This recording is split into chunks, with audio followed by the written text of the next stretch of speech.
With the busy fall season already in swing, you might be looking for wholesome, convenient meals for those jam-packed days. Factor, America's #1 ready-to-eat meal kit, can help you fuel up fast with chef-prepared, dietitian-approved, ready-to-eat meals delivered straight to your door. You will save time, eat well, and stay on track with your healthy lifestyle.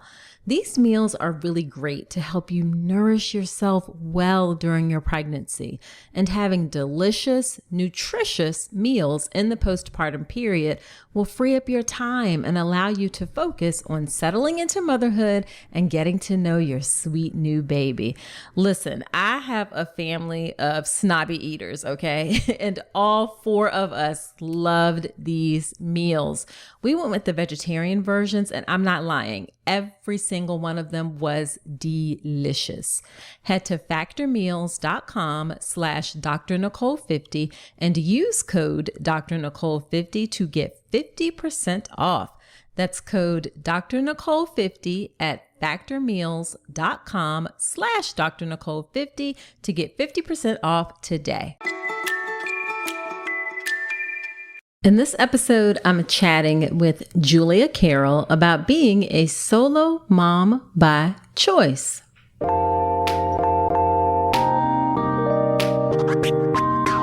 Welcome to the All About Pregnancy and Birth podcast. I'm Dr. Nicole Calloway Rankins, a board-certified OBGYN who's been in practice for nearly 15 years. I've had the privilege of helping over 1,000 babies into this world, and I'm here to help you be calm, confident, and empowered to have a beautiful pregnancy and birth. Quick note, this podcast is for educational purposes only and is not a substitute for medical advice. Check out the full disclaimer at drnicolerankins.com/disclaimer. Now let's get to it. Hello there. Welcome to another episode of the podcast. This is episode number 224. Whether this is your first time tuning in or you've been here before, I'm so grateful you're spending some of your time with me today. In today's episode, we have Julia Karol. Julia is a mom, creative leader, warm friend, animal lover, and champion of alternative families. She is a solo mom by choice and the host of Stork'd, a podcast celebrating all families and paths to building a family. When she's not hosting Stork'd, Julia runs a private investment firm. She lives in Boston with her toddler and dog. Julia and I have a great conversation about what made her decide to be a solo mom by choice, what type of support she had around making that choice, her thought process behind choosing a sperm donor versus going with adoption. We talk about the sperm donor industry, the good, the bad, the ugly. We talk about the expenses, whether or not insurance covered it. Just a really great, informative, and interesting conversation that I know you are going to enjoy. Now, before we get into the episode, I have a favor to ask of you. Can you share this podcast with a friend? Sharing is caring, and it helps me to reach and serve more pregnant folks. I am on a mission to reach and serve millions of pregnant people in this country to help them have this great information that you love in the podcast. And I would so appreciate your help in doing that. So share it with your community, share it with your friends, share it on your social media. Always tag me. I'm happy to be tagged and reshare things on my own social media. My favorite platform is Instagram. I'm there at Dr. Nicole Rankins. So I appreciate your help with that. All right, let's get into the conversation with Julia.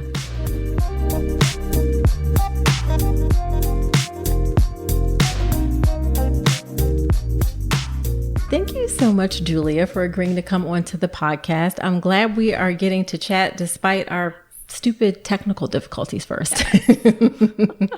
Me too. I'm very excited to connect with you today. Yeah. So why don't you start off by telling us a bit about yourself and your work and your family? Absolutely. Well, thank you so much for asking about that in that way, asking about family in the same context, the same breath as who you are as a person, because, that's what I do.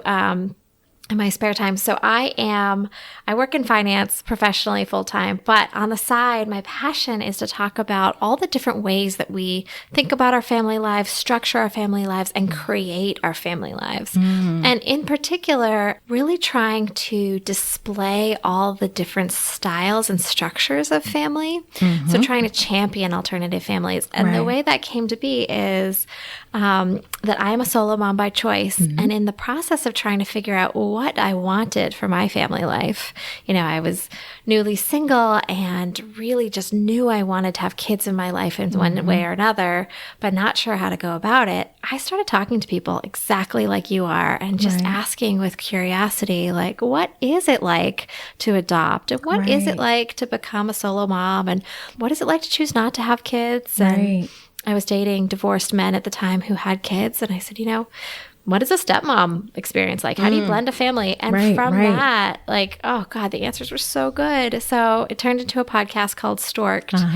And now I just like passionately get to talk about all this good stuff as much as I can. Yeah, I love that. A lot of times people, or you hear, well, I assume that you still like your finance job. Maybe I'm not projecting, but a lot of times people think you have to follow your passion, and it necessarily may be like the thing that's your work, and maybe you're working towards that. I'm not sure, but I think it's lovely how you took this and made it into something bigger to share with other people. I just think that's really wonderful. Yeah. I think as humans, we evolve quite a bit. Our family lives evolve, our identities evolve. And so for right now, they are separate. Finance and the podcast are separate, but I'm lucky that I get to do both in my spare time. And who knows? Maybe they'll converge. Maybe one will take over. Maybe one will take a break. Who knows? There you go. Just staying open to the possibilities. Totally.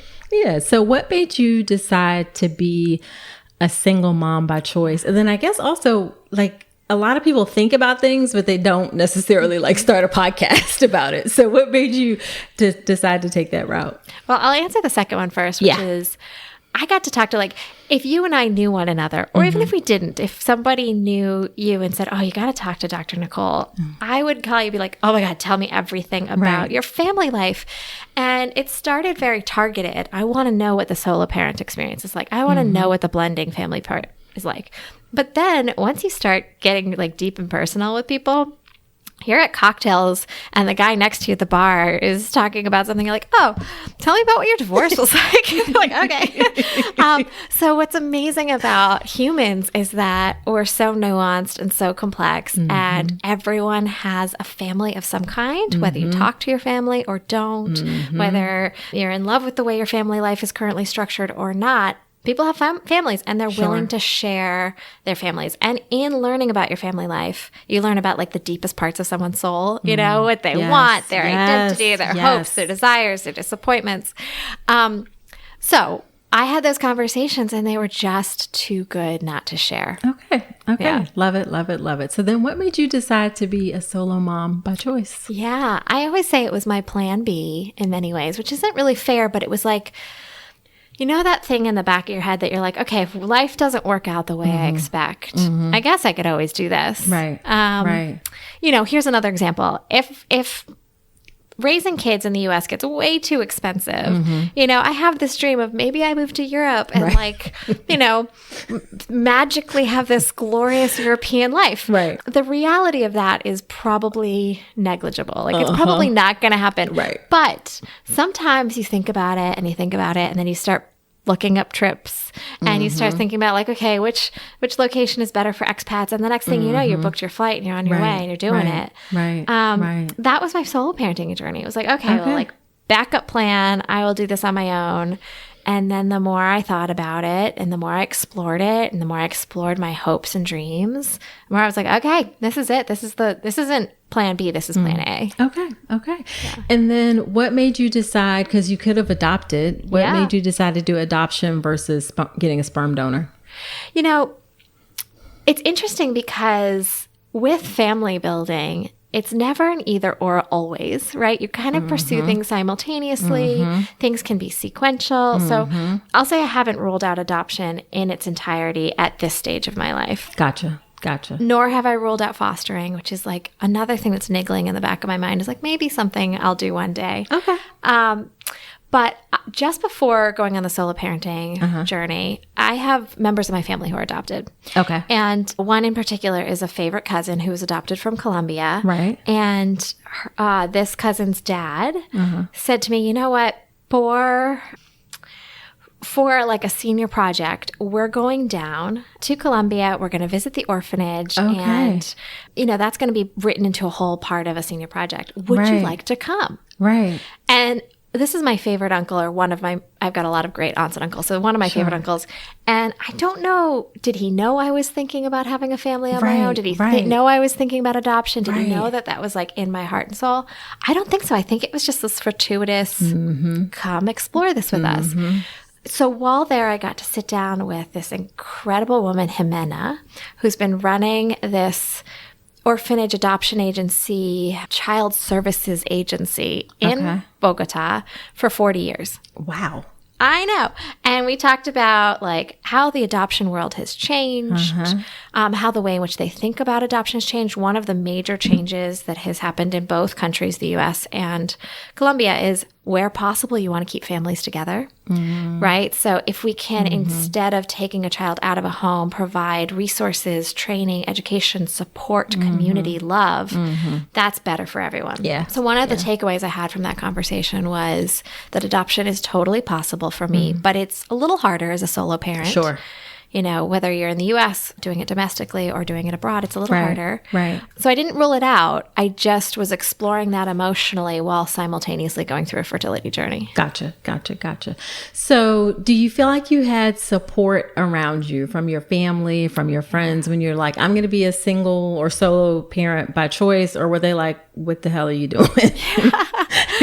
Oh my gosh. Yes and no. Okay. So one thing that really surprised me is I thought my parents' generation would be really anti this. You can't do this alone. Yeah. It's too hard. Right? I'm older than you, but I'm guessing, my parents are in their 80s now, but even like 60, 70, they might be like, what in the world? This is not like. And I was totally worried that would be a difficult conversation with my parents, or that they would have a hard time telling their friends. Right. I was so wrong about that. Aww. Right? Like I had people come up to me who never got to have kids, or who had lost children, who had had infant loss or miscarriages. And they said, look, or divorce early on. And they said, my life didn't turn out the way I wanted it to because this was not a choice I got to make when I was your age. Can you imagine? I didn't get to have this. Wow. They were like cheering me on.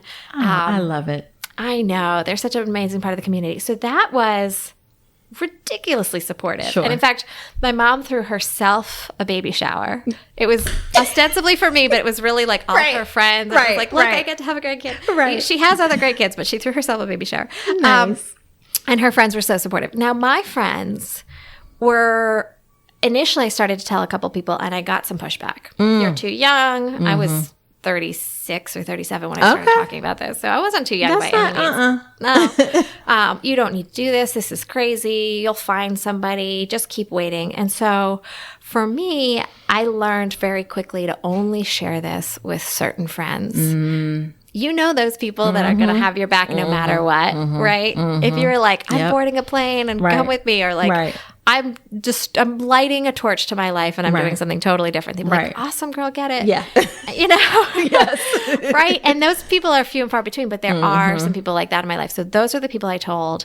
And then the way I describe it for people who are thinking about this and want to protect their heart in the process is start with that core. And then the more certain you become, the more you can open up to the concentric circle until now I'm the person who will tell strangers, yeah, that kid was donor conceived and I'm a solo parent. There's no shame. There's no doubt. There's no uncertainty. If they look at me funny, I look at them funny back. Like, no big deal. Gotcha. But I wasn't like that at first. What helped you get there? A couple things. I did a couple things that I had to spend money on, and a couple things that were totally free. So when I tell people to do the reflection about what you want your family to look like, the thing that was expensive for me was I invested in coaching. And if that's within your financial purview, if that's available to you, I highly recommend it. Right. People who love you and are paid to love you, weird. can ask great questions and they can hold you accountable for the answers. And if you can't afford coaching, pick a friend who's really good at asking the hard questions. Right. The other thing I did that I invested in myself around was I took a big trip and, did a lot of meditation on that trip. And, sometimes getting out of your physical environment and the people you see day to day is healthy. Yeah. But the free things I did were journaling incessantly, like pages and pages and pages and pages of journals. In fact, a friend was at my house helping me reorganize my closet and found all my journals and was like, why are you holding on to these? Right. This is how I became who I became. Right. So yeah, those are the two things I think that helped you to get there. Okay. Yeah. What about therapy? Did you think about therapy at all? Yeah, I had done therapy when I was younger, and I think it's a wonderful tool and resource. The therapy I did at the time was really to get comfortable with a different part of who I was and, work through some stuff from my childhood. And so I felt like I was sort of at that part. But becoming a solo parent or making a decision around what kind of family you want is all about your identity. It's all about what your hopes, your dreams are, where you want to go with your life. Yeah. And then it's also about like getting rid of the voice in your head that says you can't. Right. Getting rid of whatever society's telling you. So it does require work. You can't say, okay, I've just ingested 35 years of information from what society tells me is acceptable and normal. And go in a different direction without having done some kind of work around it, Yeah, absolutely. I'm sure you've done some of these things yourself, too. 100%. Yeah. Yes. Coaching, therapy, journal, all of the things. Yes. Yeah. KiwiCo Panda Crate is a bi-monthly subscription for babies ages 0 to 24 months. They are perfect for brain-building play and fun. KiwiCo baby products are made with care. They are free of BPA, free of lead, and they use only non-toxic water-based paints and finishes. And y'all, these crates are so freaking adorable. The Bond With Me Panda Crate comes with a tummy time mirror that can be used in multiple different ways. There are these really cool black and white high contrast image cards that support babies' visual development. There's a super cute milestone pillow and cards to track your baby's milestones, plus other at-home activities to connect and bond with your baby. And y'all, these crates ain't just cute, okay? They also support your baby's rapid development in the first 2 years of life with science-backed products that support child-led play and encourage open-ended exploration. Each KiwiCo Panda Crate includes age-specific products that are designed by experts and backed by research. I would have loved to have something like this for my babies. Unlock brain-building play with KiwiCo Panda Crate. Get 50% off your first month with code Dr. Nicole at kiwico.com/panda. That's 50% off your first month at kiwico.com/panda, promo code Dr. Nicole. So you decide that you are going to get a sperm donor. Yeah. What was it like choosing a sperm donor? You mentioned there's good, there's bad, and there's ugly. Oh my God, yes. Well, the first thing is I have interviewed a number of people on my podcast, and I always ask them that question. How did you choose yours? Whether it's a sperm donor, an egg donor, embryo donor, whatever. Right. I have never once heard the same answer to that question. It's like a fingerprint. Like everyone has a different thing they're looking for. Right. So I was looking for intelligence, which is impossible to measure, and kindness, which is impossible to measure. And then just general, like, did this kid look like somebody that I would want to, the DNA that I would want to carry on. Sure. And when I made the decision to do this, by the time I was at the point of sperm donor, what's that? There's like a statement about when you're dating somebody and you feel uncertainty or conflict or like stress. That's usually a sign that they're not into you or that there's tension. Right. And then when you feel calm and certainty and ease. Right.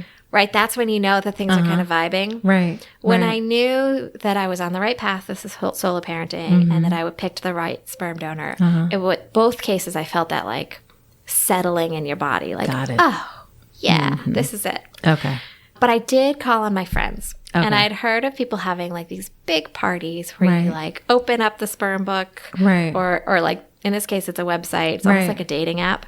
And you like get drunk and you talk about all the different guys together. And I thought, I was like, that's going to be the way I do it. No. I decided like it felt too vulnerable to do that in that context. So it's very much like online shopping. Right.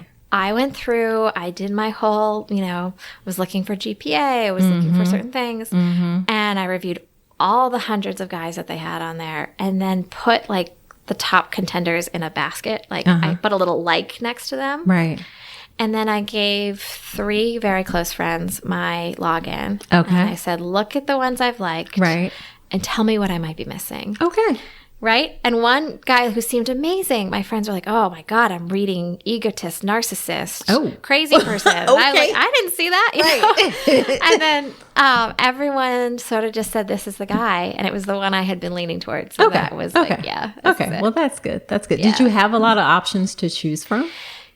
Yes, because it was just at the beginning of the pandemic. Okay. As I understand it, the sperm banks have limited options now because there have been a lot more people who have, in the pandemic, needed sperm for various reasons, and it's been harder to get sperm. Right. Like anything, there's a supply chain problem. Sure. One of the areas which is really challenging for the sperm banks is getting people of color. Yes. So I'm lucky in that I am blonde, and pretty much anyone who looks remotely like me would suffice, although I was pretty flexible. Right. The question of race comes up quite a bit. If you're parenting a child that doesn't look exactly like you, how does that feel? And comes up in adoption, as you well know. And so, but my options were more available just by nature of my ethnic background. And unfortunately, it's very hard for them to get sperm donors of color. And so, and we need that, right? We need to enable families of all backgrounds to have children that look like them if that's what they want. Yeah. I've heard, someone sent me an article once. I mean, it's almost like you have to grab somebody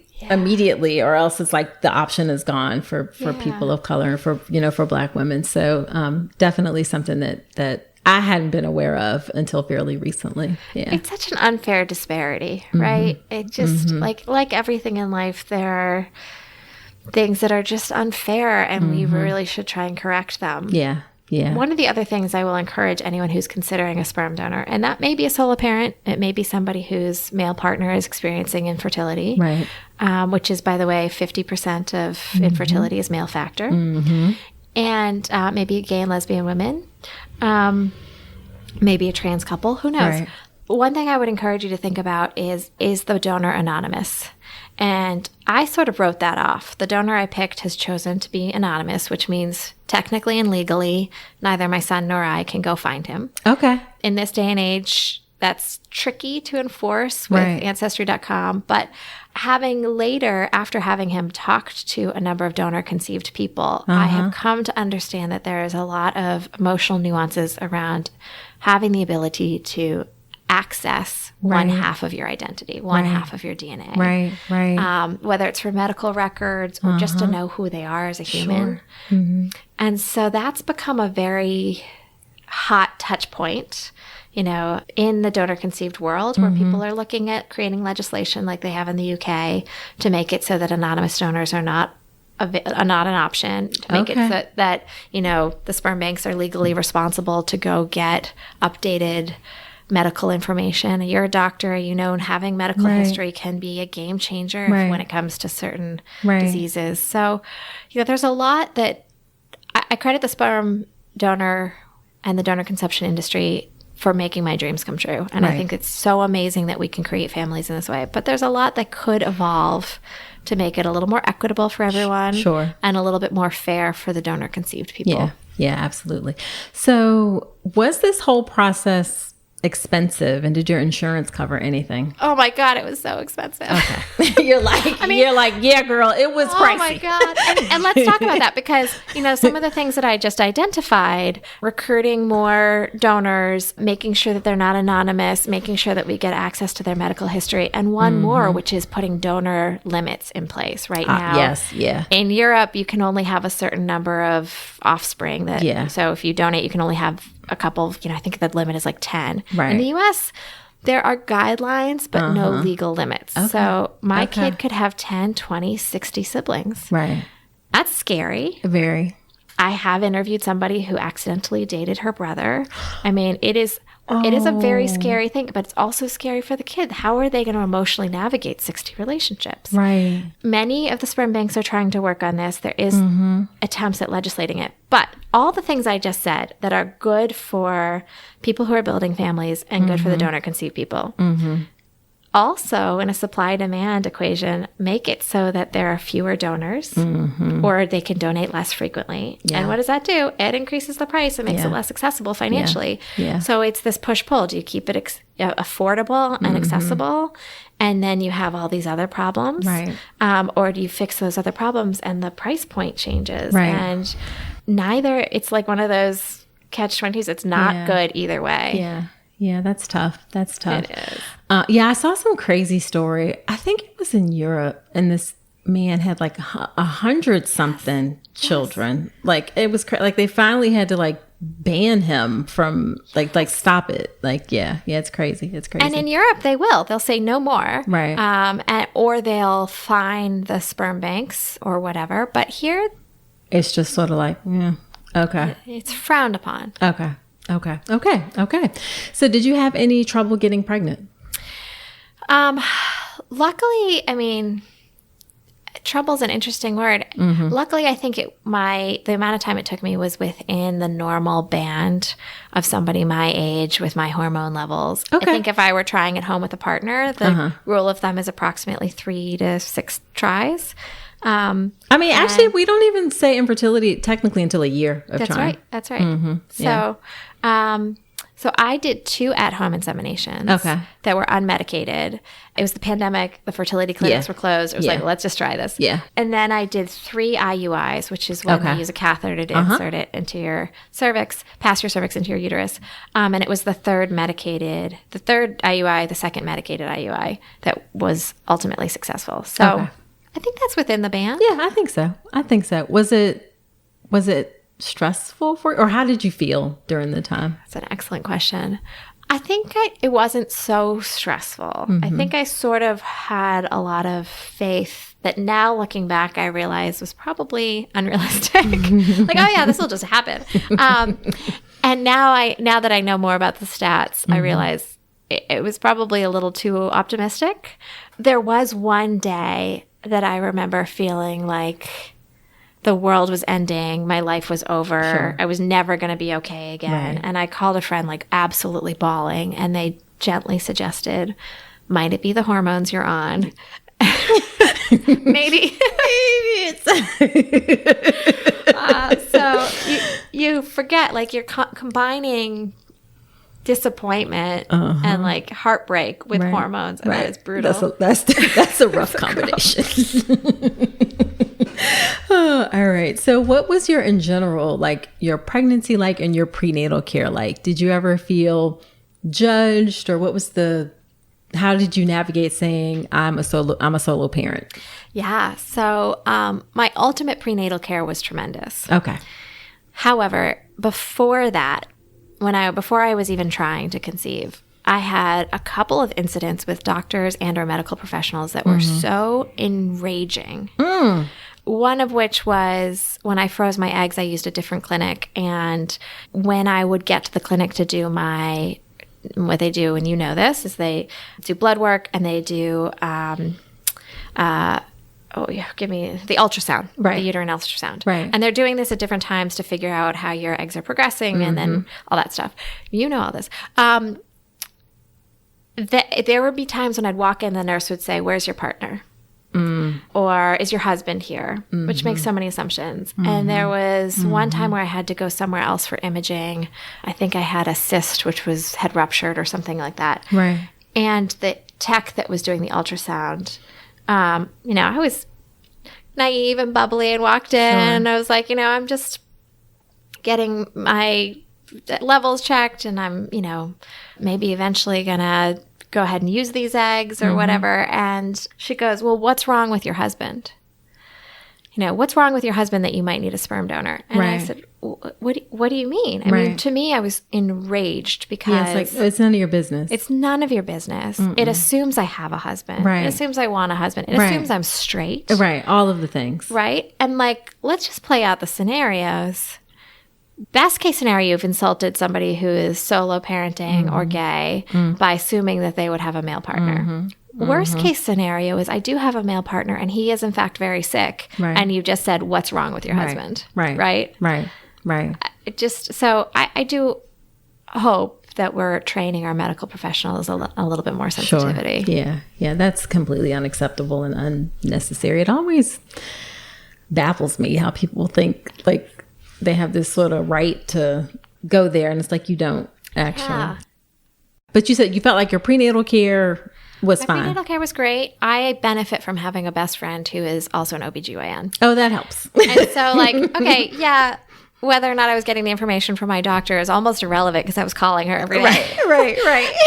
And we have these neighbors. We all live in the same neighborhood. We have these neighbors who are teenagers. And I remember like 3 days before I gave birth, I was sitting on the stoop, very anxious about the delivery process. And for me, one of the things society had told me by showing me pictures and images and advertisements or whatever about the birthing experience was that your husband rushes you to the hospital just in time to deliver, right? Which is completely not true. Right.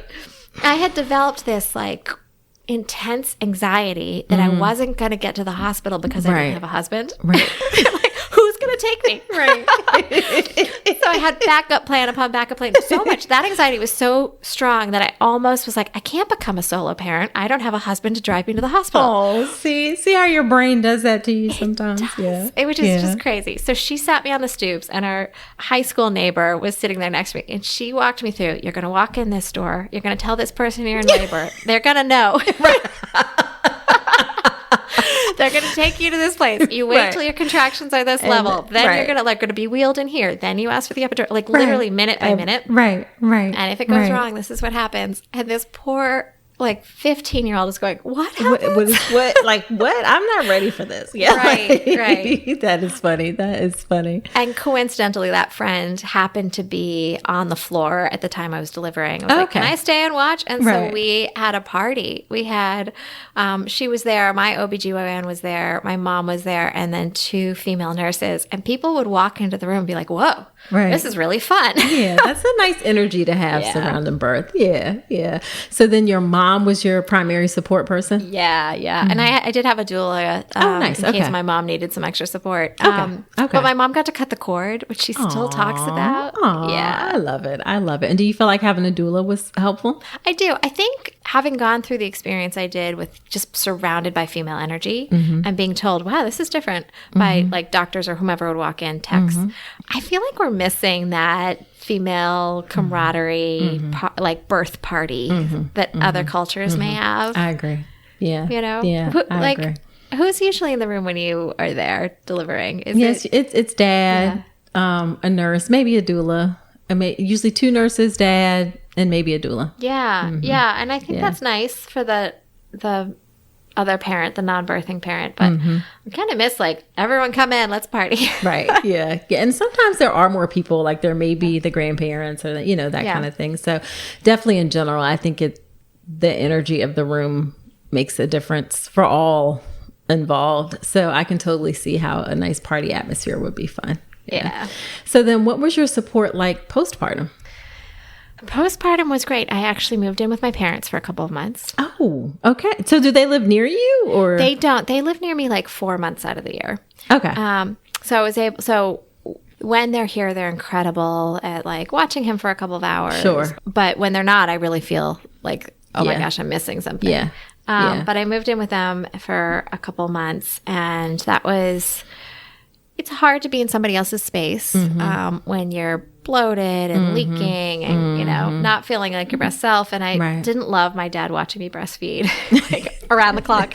Yeah. But I had to get over that. I don't know that he'll ever recover from that. I'm just laughing because my dad wouldn't even go, once we were teenagers, he wouldn't even go down the hallway where our rooms were because it's I'm not involved in any of that. So I can totally see how your dad might be like, this is a lot for me. It was a lot for him. He's a trooper, but like, you know, you've got a screaming kid. I'm crying. Everything's leaking. And like, this just has to happen. Right. So like, avert your eyes. Right. Please. Right. But I was really lucky. I was really lucky in that. Because, yeah. I mean, just to have somebody else there and not be alone. Yeah. Yeah. I think that was my biggest fear. And I think it's one of the misnomers. Many solo parents are alone. But solo doesn't always mean alone. It doesn't mean that you don't have friends who stop in or other people who love you. Yeah, absolutely. Yeah. And it sounds like did you have a decent leave policy from your job? Yeah, I did. I didn't want to go back as soon as I did. I took a couple months off and then had a really hard time coming back and sort of negotiated, can I take 1 more month part-time? And I don't actually recommend that because part-time didn't mean these are the hours I'm working, these are the hours I'm not working. Yeah, it meant all of a sudden I'm working and holding a screaming child simultaneously. And that was like, it's horrible for the people I work with. It was horrible for the baby. It was horrible for me. That was not good. Yeah. And part-time probably is like almost full time, but not, exactly. You know what I mean? Like you think, yeah. So it's not exactly really full, part-time. Exactly. Yeah. Exactly. And I was lucky that I was able to breastfeed. I had some hard parts in my journey, but I was able to do it in the end. And then when I stopped breastfeeding, all of a sudden I felt like I had so much free time because, you know, I'm not rushing to go pump several times a day. And like I was pumping at like 11 p.m. at night to get that like extra few ounces. And so to be able to go to bed and not be like strapped to a machine. I mean, it was like going from full-time to part-time, except that I worked the same number of hours. Yeah, I always called breastfeeding a labor of love because your whole world revolves around it for a while. Like, when is the next time I can pump? When is the, know, so it's definitely an investment of your time and energy.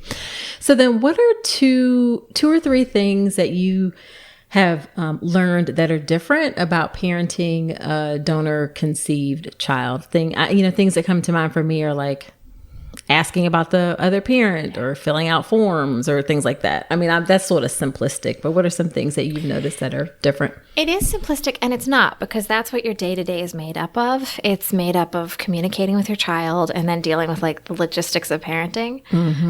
So little things like, I don't feel any shame about my choice, but I was at the post office trying to get him a passport.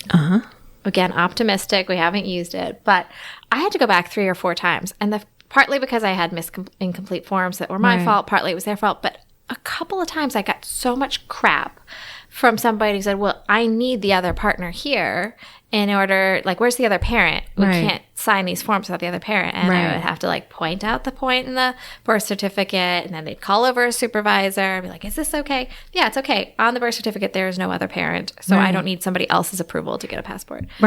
That was really frustrating and hard. I'm sure. And it would have been harder if I felt guilt or shame about it. I didn't. I was just like, come on, guys, pull it together. Yeah. You know, be better than this. You're absolutely right that the conversations around where is your dad are going to be hard. At one point, a babysitter said to me, this was early on, like 3 months, 4 months in, oh, like, why doesn't this child have a dad? And she like made up an excuse and lied about it. And I said, you should not lie. There's nothing to be ashamed of. Yeah. So it's making sure that everyone around him is having good conversations. He has a cousin who started making fun of him at one point for not having a dad. And luckily her parents are very well informed on this. And in fact, her dad grew up in the same way that my child is growing up. Okay. So I think it's not just educating yourself about how to communicate with your child. It's educating the people that they come in contact with. Sure. Making sure that the teachers are aware. Right.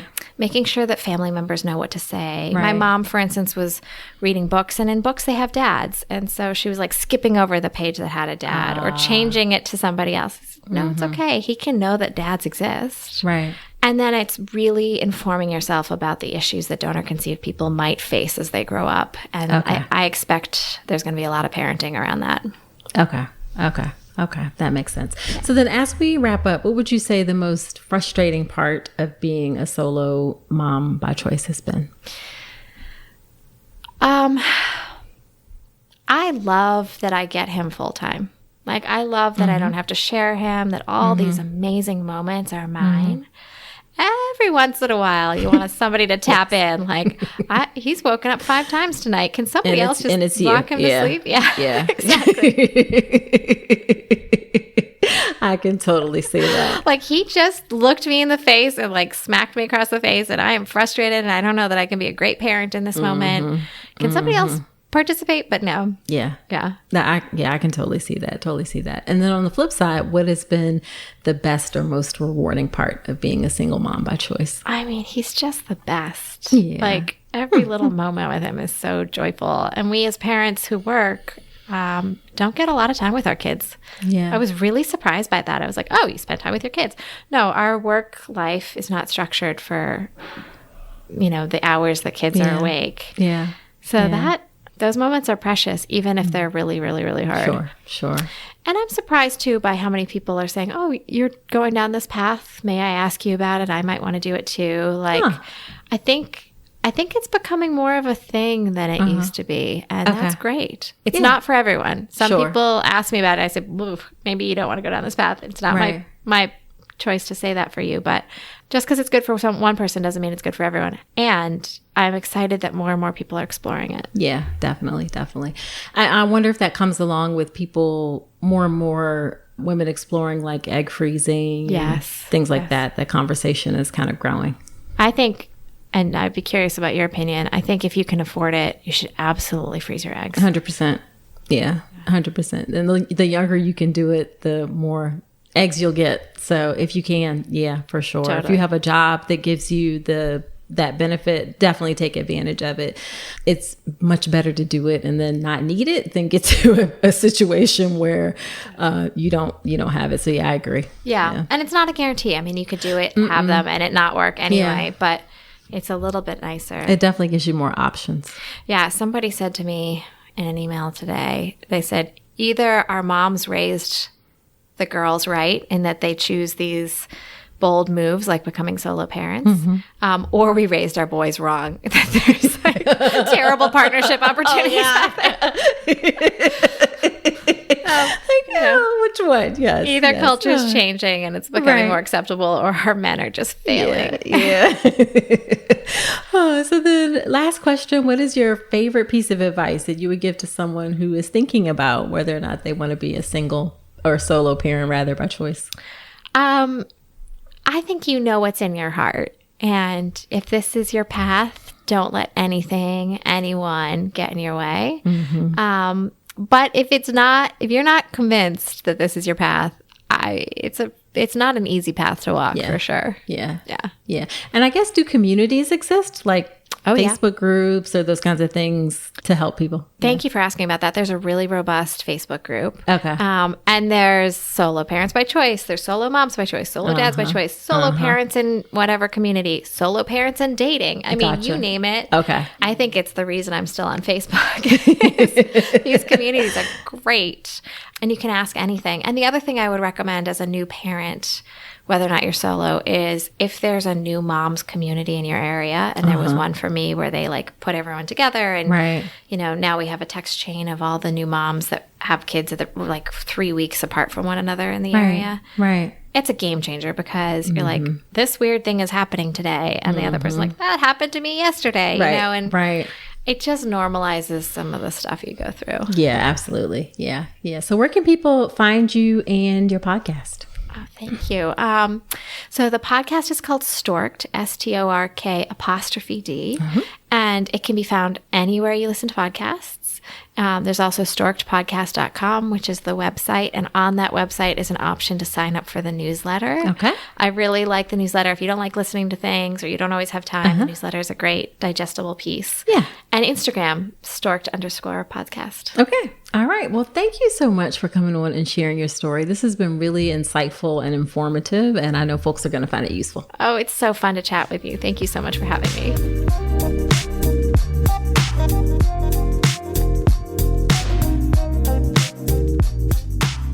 Now, wasn't that a great episode? I I learned a lot, and I hope that you did too. Now, after every episode, when I have a guest on, I do something called Dr. Nicole's Notes, where I talk about my top takeaways from the conversation. And here are my Dr. Nicole's Notes from my conversation with Julia. Number 1, community is important. Julia is lucky, fortunate that she had a lot of help and support in her choice to be a solo mom by choice. And support is so important, whether you're a solo mom or not, by choice or by circumstance or whatever the case may be, whether there's 2 parents in the household, all of us need some support. And one of the places where you can find support that I think can be really helpful, as long as you get the right type of support, is virtual communities. And that's the community I've created with my Inner Circle Facebook group. It's an open community. You can come, you can join, you can ask questions, you can connect with other people. An example of how these type of connections and things can help. Recently, someone posted about how they were moving to a new area and they needed to find a new OBGYN.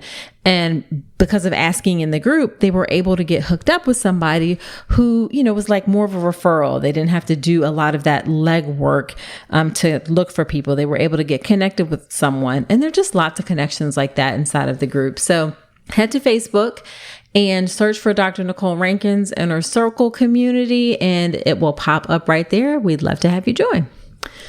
Okay, next thing I want to talk for just a couple minutes about actually is egg freezing, and clear up some of the misconceptions or talk about some of the realities of egg freezing, because I think a lot of people don't know exactly what those numbers and things are. So egg freezing, of course, is when you freeze your eggs, and success rates for egg freezing depend on a lot of factors, including the age the woman is when her eggs are frozen, the quality of the eggs, and then how the eggs were frozen. All right. So according to one large study, the overall chance of a live birth from frozen eggs is 39%. Okay. 39%. However, the chances increased to 51% for women who were younger than 38 when they froze their eggs. Okay. Younger than 38 when they froze their eggs. And then the chances increased to 70% if the woman was younger than 38 and also thawed 20 or more eggs. All right. So your chances are higher if you are younger and if you have more eggs. Okay. And then another thing was the freezing method. All right. So the survival rate of eggs after thawing depends on how they were frozen. Eggs frozen using the flash freezing or vitrification technique. And I don't know all the specifics and details of this. This is not something that I do a lot into or get into a lot. So I'm just telling you what the names are. They have an average survival rate of 90 to 95%. So the flash freezing technique, 90 to 95% of the eggs will survive after thawing. In comparison with the slow frozen eggs, they have an average survival rate of 61%. So if you are thinking about freezing your eggs, then definitely consider your age and definitely consider how they are frozen. Okay. And then you also want to be prepared for the cost of egg freezing. It can be pretty substantial. Each egg retrieval cycle can cost on the order of $10,000. All right. And the number of eggs you get is really going to vary.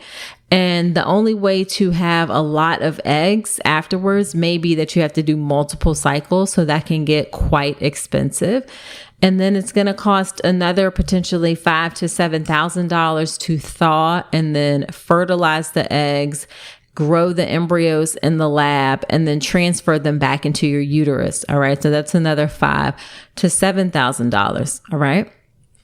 Also, if you want to have them tested for any chromosome problems, that can add an additional cost. That's going to be another potentially $3,000. And then the last potential cost, which is also pretty hefty, is storing the eggs. Storing frozen eggs can cost up to $1,000 a year. So you pay, $10,000, $20,000 up front, and then you can anticipate to be paying $1,000 a year in order to store the eggs. So potentially significant cost there. Now, I know some companies, just a sprinkle of companies, do offer some financial assistance with egg freezing. Big companies like Google, for instance, may help pay for freezing the eggs. I don't know if they pay for the storage cost, but just know that it can be a very, very expensive endeavor, and it's not guaranteed to work. Okay. All right. And then the last thing I want to say is that let's all just make an effort. Let's all be sure that we just mind our own business. You know what I mean? Like, people asking about people's family choices, whether someone is a solo mom, sperm donors, things like that. But yeah, it's natural to have a curiosity about people's lives. And if people are willing and express an interest in talking about something, sure, that's different. But don't go asking about other people's business. Let's just mind our own business and support people in ways that don't interfere with trying to get into their personal lives. Okay. So let's just make an effort all together. We are all going to be supportive, but also let's mind our own business. Okay. All right. So there you have it. I hope you enjoyed this episode. Again, do me a solid, share it with a friend. I'd love your help to reach and serve more people. Do subscribe to the podcast wherever you're listening to me right now. Leave me a review in Apple Podcast or send me a DM on Instagram. I love to hear from you. I also love to get pictures. I love to see pictures, not just of the babies. Of course, I love to see pictures of babies, but I like to see pictures of you too with the baby. So send me pictures, DM me on Instagram. Let me know that the podcast has helped you or what you think about the show or any podcast topics. At Dr. Nicole Rankins, my DMs are open. So that's it for this episode. Do come on back next week and remember that you deserve a beautiful pregnancy and birth.